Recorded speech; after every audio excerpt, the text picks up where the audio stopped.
അടുത്തിടെ സോഷ്യൽ മീഡിയയിൽ ഏറ്റവും ചർച്ചയായ വാർത്തയായിരുന്നു ഇൻഫ്ലുവൻസറും നടനുമായ അഖിലൻ ആർഡിയുടെ ഭാര്യ മേഘ നായർ ഒരു ബസ് ജീവനക്കാരനോടൊപ്പം ഒളിച്ചോടിയെന്ന വാർത്ത. മാത്രമല്ല, ഒളിച്ചോടുന്ന CCTV ദൃശ്യങ്ങൾ വരെ സോഷ്യൽ മീഡിയയിൽ വൈറലായിരുന്നു. ഇട്ടിരുന്ന വേഷത്തിൽ 2 കൈയിലും ബാഗുമായി കാമുകനോടൊപ്പം പോകുന്ന മേഘയുടെ ചിത്രങ്ങൾ. എന്നാൽ ഇതിനെക്കുറിച്ച് ഭർത്താവായ അഖിലൻ ആർഡി ഈ നിമിഷം വരെ പ്രതികരിച്ചിട്ടില്ല. മേഘ പോലീസിൽ പറഞ്ഞത് തന്റെ ഭർത്താവിന് മറ്റ് ബന്ധങ്ങൾ ഉള്ളതുകൊണ്ട് താൻ ഇയാളോടൊപ്പം പോകുന്നു എന്നാണ്. എന്നാൽ ഈ വാർത്ത വന്നപ്പോഴും അഖിൽ പ്രതികരിച്ചില്ല. എന്നാൽ സുഹൃത്തുക്കളോട് അഖിൽ പറഞ്ഞത് അവൾ സുഖമായി ജീവിക്കട്ടെ എന്നാണ്.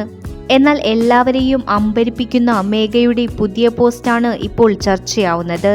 ഞാൻ എൻ്റെ അച്ഛൻ്റെ വീട്ടിൽ ചെങ്ങന്നൂർ എന്ന സ്ഥലത്ത് എന്ന അടിക്കുറിപ്പോടെയുള്ള മേഘയുടെ ഒറ്റയ്ക്കുള്ള ചിത്രങ്ങളാണ് ഇപ്പോൾ ഇൻസ്റ്റഗ്രാമിൽ പങ്കുവച്ചിരിക്കുന്നത്. മേഘ ഒളിച്ചോടിപ്പോയില്ലേ എന്നാണ് കമന്റുകൾ. സത്യാവസ്ഥ എന്താണ് എന്ന് ഇപ്പോഴും ആർക്കും വ്യക്തമായി അറിയില്ല. മേഘ ഇത് വെളിപ്പെടുത്തണമെന്ന് തന്നെയാണ് പോസ്റ്റിന് താഴെയുള്ള കമന്റുകൾ. കൂടുതൽ വാർത്താ വിശേഷങ്ങൾക്കായി ഈ ചാനൽ സബ്സ്ക്രൈബ് ചെയ്യൂ.